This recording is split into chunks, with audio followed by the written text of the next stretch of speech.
Apakah terkoneksi dengan Allah atau tidak, itu perkara lain. Nah, karena itulah kemudian diikat di ujung ayat itu ketika sholat disebutkan innas sholata. Kenapa menggunakan alif lam?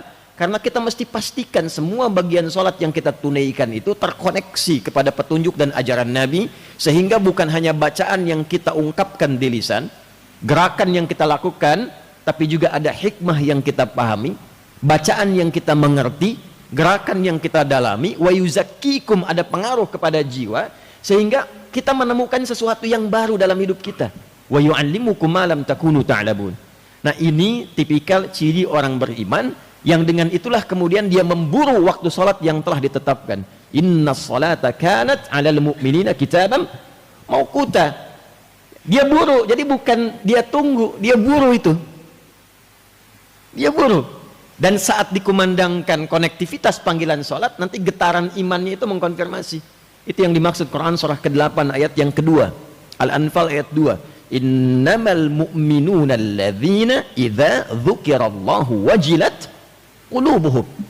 Pakai innama adatul hasri dalam ilmu nahwu itu untuk membatasi satu informasi. Sungguh ciri dasar orang beriman itu yang paling pokok sebagai berikut. Jadi kalau nggak punya ini, imannya dipertanyakan. Yang paling pokok, idza dzukirallahu, bila disebutkan nama Allah, wajilat qulubuhum, ada konfirmasi getaran iman dalam tubuhnya, dalam hatinya. Nah, untuk mengecek ada iman tidak dalam tubuh kita, untuk mengonfirmasi itu, maka diperdengarkanlah nama Allah itu konsekuensinya, supaya terdengar oleh telinga kita, tembus ke dalam hati kita, supaya dikonfirmasi oleh bagian iman, ada enggak nuklea iman dalam jiwa kita itu. Maka diperdengarkan di telinga. Telinga bahasa Arabnya udhun, jamaknya disebut dengan adzan. Adzan itu bukan sekedar panggilan. Kalau cuma panggilan mungkin namanya nida, selesai. Ya. Kenapa disebut dengan adzan? Karena panggilan ini diperdengarkan pada orang-orang yang masih punya pendengaran. Dan Anda tidak akan temukan satu panggilan yang disebutkan setiap pergantian waktu dalam sehari, mengiringi pergantian waktu, berubah dari gelap ke terang, ya kan? Muncul subuh, gitu kan? Ya, ketika berubah pergantian waktu ada panggilan. Pindah ke siang ada panggilan, siang ke sore ada panggilan, sore menjelang malam ada panggilan, datang malam sebelum tidur ada panggilan. Untuk mengecek jangan-jangan paginya ada iman, sorenya hilang. Yusbihu mu'mina wa yumsi, jauh-jauh di Riau saja Pekanbaru dengan Bengkalis sama enggak waktu subuhnya tuh? Dengan Kampar sama enggak? Perbedaan waktu itu bukan sekedar menunjukkan tempat lokasinya berbeda, tapi untuk memperdengarkan bacaan sholat 24 jam tidak berhenti di muka bumi ini. Di mana ada panggilan ibadah, memperdengarkan Tuhannya 24 jam tidak berhenti. Manusia mana yang mampu membuat sistem seperti itu? Ini yang menunjukkan kebenaran ajaran Islam, yang menunjukkan dan menguatkan Islam itu bukan budaya, bukan buatan, tapi betul-betul ad-dinul haq. Karena itu PD Al-Quran mengatakan inna dina indallahil Islam. Nah, cuma pertanyaannya bagi yang mengaku muslim itu, ketika sudah mengatakan beriman, konfirmasinya ada enggak? Maka sholat pertama dari bangun tidur, nah ini yang mau saya sampaikan. Dari bangun tidur kemudian kita terdorong untuk menunaikannya. Sholat pertama ini satu-satunya yang memiliki dua nama yang langsung disebutkan di Al-Quran, dan seluruh rangkaian namanya unik nanti ya. Jadi kalau ada kitab itu cukup bagus ya, misalnya Nadharat fi Ma'anis Shalah, ada Asrarus Shalah, dan beberapa kitab-kitab lainnya. Itu kalau kita ada kajian-kajian yang agak unik yang tidak banyak ulama mengkaji itu. Saya ambil contoh begini, nanti saya balik ke waktu awal. Kalau siang itu bahasa Arabnya apa? Nahar kan? Naharu kas-sa'id. Ini kan banyak mubalik majlis tabligh ini. Nahar. Tapi kenapa sholatnya zuhur namanya? Kan? Sore itu apa bahasa Arabnya? Masa al-khair ya akhi. Kok sholatnya asar? Kok namanya asar? Padahal asar itu kan bukan sore. Al-waqtul ladzi yu'asiruna fahuwa asrun. Setiap momentum yang kita lalui namanya asar. Kok sore sholatnya asar? Maghrib menjelang pergantian. Kalau malam apa? Lail, tapi sholatnya isya. Apa kaitan Isya dengan Asya? Apa kaitan Asya dengan Ma'isyah? Itu semua nyambung. Tapi karena sekarang kultum, dan tadi dikatakan tausiah singkat, kan?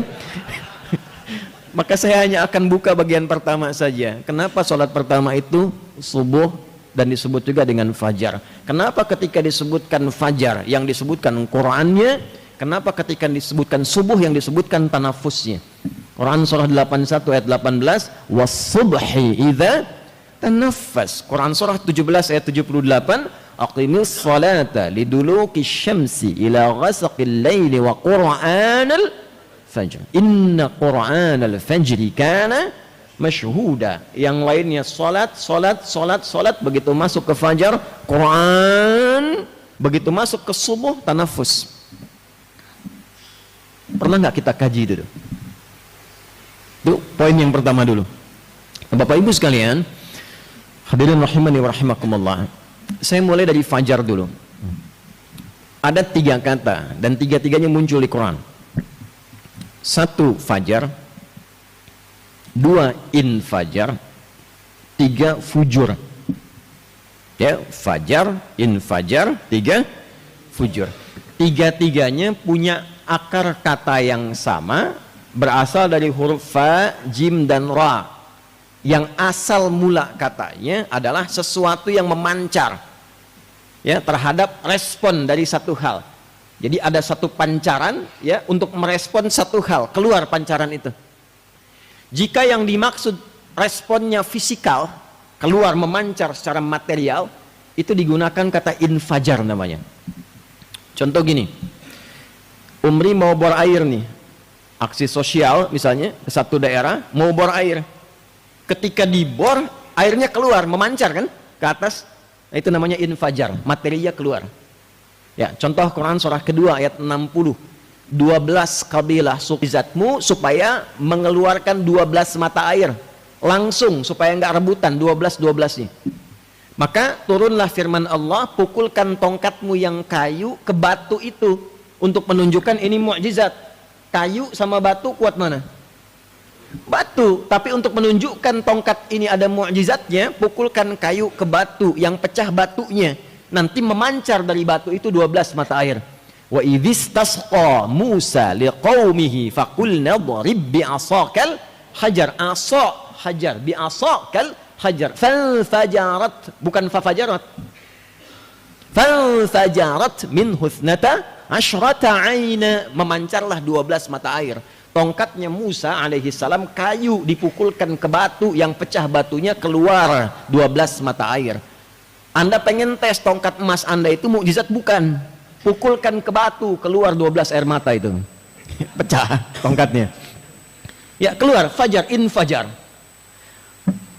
Kalau Anda memberikan respon ke dalam diri, ke jiwa nih, lalu sampainya bukan ke takwa, sampainya ke nafsu, ya, maka ada respon dari nafsu itu keluar. Nah, responnya disebut fujur namanya. Fujur, ya, keluar dari sini kok lihat alas kakinya bagus amat gitu, punya si amat aja nggak sebagus itu misalnya kan. Nah, masuk itu ke nafsu, diprovokasi oleh setan. Kan cuma 2, kalau bukan dimotivasi oleh malaikat, diprovokasi oleh setan, cuma 2 itu saja. Yang bekerja untuk takwanya itu adalah malaikat, disebutkan 88 kali dalam Al-Quran. Yang bekerja memprovokasi nafsu itu setan. Setan disebutkan 88 kali di Quran. Jadi setiap kali kita ingin mengambil keputusan, yang akan merespon itu hanya 2 kemungkinan. Kalau bukan takwa, itu fujur di nafsunya. Karena itu tempatnya disebut dengan kolbun, karena selalu ada yang koluba, ya, ada dinamika di dalamnya, selalu bergetar, berbolak-balik, karena selalu ada 2 bagian ini. Kalau bukan mengajak, mengejek. Ya, Anda kan bangun tidur saja dengar adzan kan 2, putuskan cepat berangkat atau tunggu sebentar, matikan alarm, atur lagi. Kan?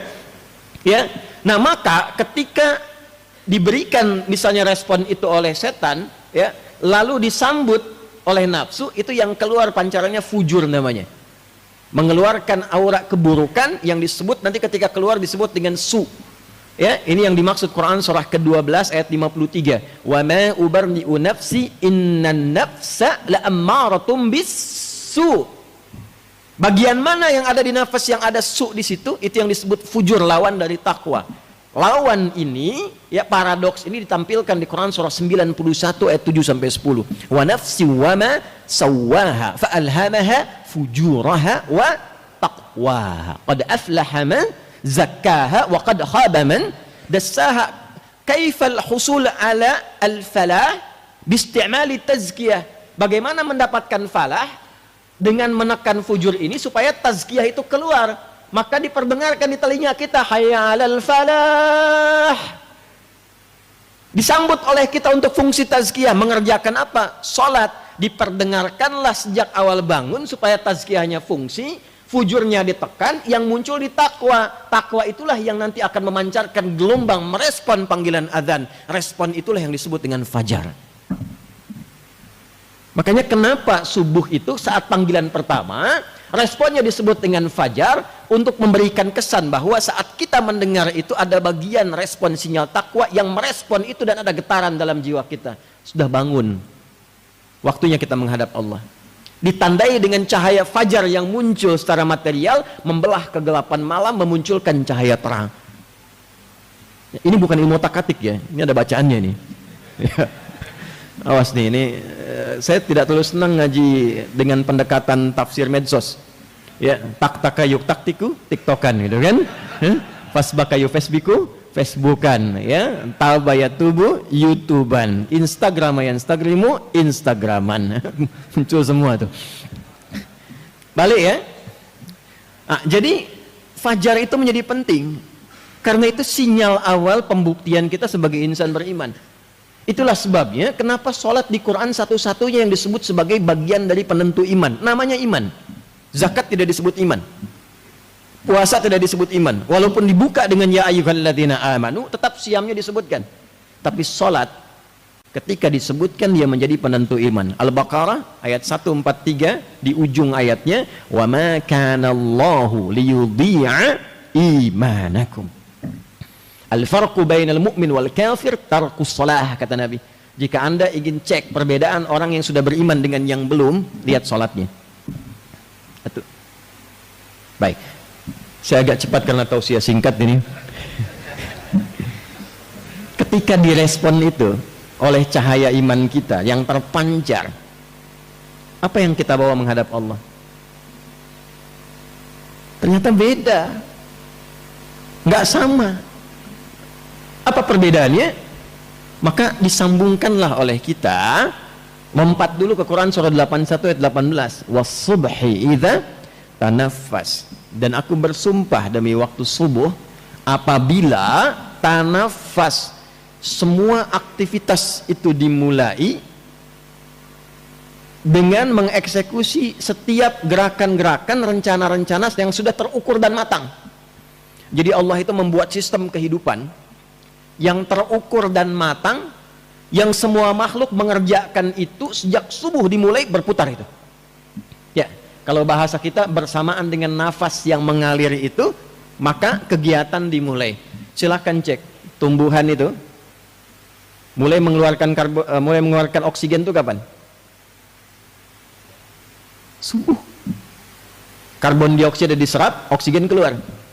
Saya buktikan itu di Belanda, Pak. Untuk membuktikan itu, qadarullah waktu di Belanda di Utrecht. Kalau di sini kan kedengaran adzan. Saat kami di Delft, di Utrecht tepatnya, itu kan ngecek jam berapa subuhnya tuh di Belanda, daerah Utrecht. Qadarullah flatnya itu, apartemennya, itu penginapannya tuh di area-area yang rimbun dengan tumbuhan pepohonan. Dekat kanal, ada 13 kanal yang tersambung ke seluruh wilayah provinsi di Belanda itu. Dan kalau nanti ada waktu main-main ke Delft itu ada tempat VOC di situ. Saya pernah menduduki markas VOC 20 menit tuh. Untuk riset. Itu mohon maaf tuh ya, teman-teman yang kita Majlis Tabligh, kemudian di sini ada teman-teman di Umri. Ini nggak ada 1/5 luas ruangan VOC dari ruang masjid ini. Ruangannya kecil. Cuma di depannya gudangnya besar. Memanjang dari kali, yang kali itu menyambung nanti ke Samudra Hindia. Jadi kalau ngambil dari kita itu rempah-rempah, mereka langsung ngambil kapal, itu langsung berhenti depan gudangnya, bongkar muatnya. Tapi poinnya bukan itu. Saya kembali ke Utrecht. Jadi sebelum 5 menit sebelum waktu subuh tiba saya keluar. Tidak ada segar-segarnya. Padahal semua isinya pohon, dan itu udaranya luar biasa. Begitu masuk ke waktu subuh, itu berubah drastis, segar semua, oksigen muncul. Wasubhi idza tanaffas. Matahari mulai bertugas, kegelapan malam belah, keluar cahaya. Ya, semua bertugas. Anda bayangkan, yang tidak dihisab saja mengikuti sistem yang Allah buat. Manusia itu bukan hanya sistemnya, diatur oleh Allah pergerakannya, pedomannya, arahnya, ditunjukkan sampai ditanya, fa'aina tadhhabun? Engkau ini mau kemana sebetulnya? Engkau aku ciptakan, hikmahnya aku jelaskan, sistemnya aku terangkan, pedomannya aku kirimkan, rasulnya aku tetapkan, pembinaannya ada, penjelasannya lengkap. Tapi masih belum paham juga, masih belum dipilih juga. Engkau mau kemana? Maka ketika datang panggilan itu, kita pun mulai merencanakan, membawa peta hidup, peta jalan kehidupan, bagaimana mengawali kegiatan di hari ini supaya terukur. Dalam bahasa Arab, ketika Anda menyiapkan sesuatu yang terukur, terencana untuk dieksekusi, itu disebut dengan subuh namanya. Dari kata asbah. Kalau orang Arab tanya kaifa asbahta ya akhi, itu bukan hanya tanya kabar, tapi bertanya bagaimana perencanaan aktivitasmu di hari ini, apakah baik? Jam 7 mau kemana? Jam 8 di mana? Jam 9 kerjakan apa? Jam 12 mau kemana? Zuhur mau di mana? Asar di masjid mana? Sampai Isya jam berapa Anda tunaikan, di masjid mana Anda lakukan? Itulah subuh. Nah, jadi insan beriman itu tipikal utamanya, insan beriman, ciri keimanan kita, ya, sebelum kita menjalankan aktivitas kita sudah punya rencana yang terukur. Bahkan Nabi itu kan mulai malam hari sebelum tidur istighfar dulu untuk mengevaluasi kegiatan sebelumnya. 70 kali sampai 100 itu kan bukan istighfar cuma di lisan keluar, bukan. Istighfar itu kan bagian dari zikir. Zikir itu ingatnya dua, ingat aktivitas, koneksikan dengan Allah. Aktivitas ini disenangi Allah atau tidak, diridhoi Allah atau tidak. Makanya ketika istighfar kita sambil mengingat 70 kegiatan kita sebelum tidur itu apa, 100 kegiatan kita sebelum tidur itu apa. Bicara sama teman mengenakan tidak, istighfari kalau kurang bagus, ya.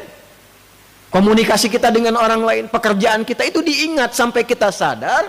Setelah sadar itu nyaman, hati kita tenang, baru istirahat, maka tidurnya nyaman. Tidurnya nggak ingat dosa, nggak bawa masalah, karena sudah diselesaikan sebelum tidur. Yang lebih bagus sebelum tidur rencanakan buat besok. Fa idza faraghta fansab. Besok mau ngerjakan apa? Sehingga seluruh yang telah kita siapkan itu begitu datang panggilan Allahu Akbar, rencana itulah yang kita bawa menghadap Allah supaya kita sampaikan, kita bacakan agar mendapatkan ridha Allah, taufik Allah, bimbingan Allah dalam sujud kita minta. Itulah sebabnya kenapa sholat pertama disebut dengan fajar dan sholat subuh, dan yang disebutkan bacaannya bukan sekedar sholatnya, untuk bertanya rencana apa yang sudah Anda siapkan di hari ini, doa apa yang Anda panjatkan di subuh ini, permintaan apa yang Anda sampaikan di subuh ini. Itulah sebabnya menggunakan kata Quran. Quran bentuk umum mencakup dua hal. Satu, bacaan-bacaan umum yang telah kita siapkan. Ada doa apa, istighfar apa, zikir apa yang kita bawa di fajar itu. Pernah nggak kita nyiapkan agenda tuh sebelum kita memulai menunaikan sholat, supaya saat sujud kita minta dimudahkan. Itu rahasianya kenapa banyak sahabat memulai dari masjid aktivitasnya sampai syuruk gitu, baru berangkat, dan nanti sebelum pulang mampir ke masjid. Kalau sirahnya lengkap, ini kalau kita satukan kajiannya, nanti PR nih Majelis Tabligh kalau kita bikin kegiatan pedoman deh, coba kita satukan itu jadi implementasi kehidupan, pedoman hidup Islami sebagai seorang muslim, dari akidah, ibadah, muamalah sampai akhlak tuh. Ya, bagaimana pagi memulai dengan iman. Iman itu dibawa dalam ibadah, dipraktekkan dalam muamalah, dihiasi dengan akhlak. Setiap langkah kita dari ujung kepala sampai kaki, bisa nggak kita mulai itu? Sehingga nanti sifat itu terkoneksi dengan Allah yang memberikan kasihnya kepada kita. Sifat ibadahnya merubah kita menjadi abdun, dijamakkan dengan ibad, membentuk karakter sebuah akhlak. Itu yang dimaksud wa ibadur rahmanil ladzina yamshuna 'alal ardi hauna wa idza khatabahumul jahiluna qalu salama. Ibadnya karakter seorang yang menunaikan segala hal atas dasar ibadah, dimiliki sifat kasih yang tersambung idhofah kepada Allah, dibimbing jadi karakter. Jadi melalui karakter moral, membentuk karakter intelektual, menghasilkan karakter kinerja. Dari etos dibimbing logos, masuk ke patos. Itu gambarannya. Nah, persoalannya dari sekian banyak kita sholat subuh dan fajar itu, sudah berapa banyak rencana yang disiapkan? Berapa yang sudah kita mintakan kepada Allah? Nah, aspek keduanya, Quran juga permintaan itu ketika berjamaah nanti diwakilkan bacaan umumnya oleh imam. Itulah sebabnya kenapa imam kualifikasinya itu spesial, khusus. Karena di antara makna Quran kalau idhofah itu di antara maknanya Al-Quran yang dibacakan. Quran surah 75 ya. Dari ayat kita ambil saja misalnya 16 sampai 18. La tuharrik bihi lisanaka litajala bihi. Inna 'alaina jam'ahu wa qur'ana. Fa idza qara'nahu fattabi' qur'ana wa qur'anal fajr. Inna qur'anal fajri kana masyhuda. Maka kita punya bacaan yang kita bawa, jamaah di masjid diwakilkan oleh imam. Itulah sebabnya kadang-kadang imam sudah menyiapkan ayat, tiba-tiba saat mimpin bisa berubah itu. Gak percaya silahkan, bisa berubah. Kenapa? Karena Allah arahkan bacaan itu sesuai dengan kepentingan umumnya makmum. Itulah sebabnya imam berikhtiar, dicontohkan Nabi sebelum sholat nengok dulu ke jamaah kan. Bukan perkara istaqimu dan jamaah jawab sudah tahu. Bukan itu yang penting. Lihat siapa yang sholat. Adakah yang buru-buru? Adakah wajah-wajah sedih? Adakah wajah-wajah yang ikhlas sehingga bacaannya harus surat Al-Ikhlas? Nggak kuat berdiri lama ya? Kan? Itu semua dilihat. Maka ketika kemudian ada kan yang sebelum itu lihat dulu.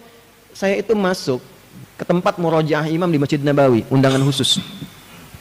Ya, Syekh Hudzaifi itu masih murojaah apa? Ngecek imam-imam yang lain, yang muda-muda setoran sebelum dimulai sholat.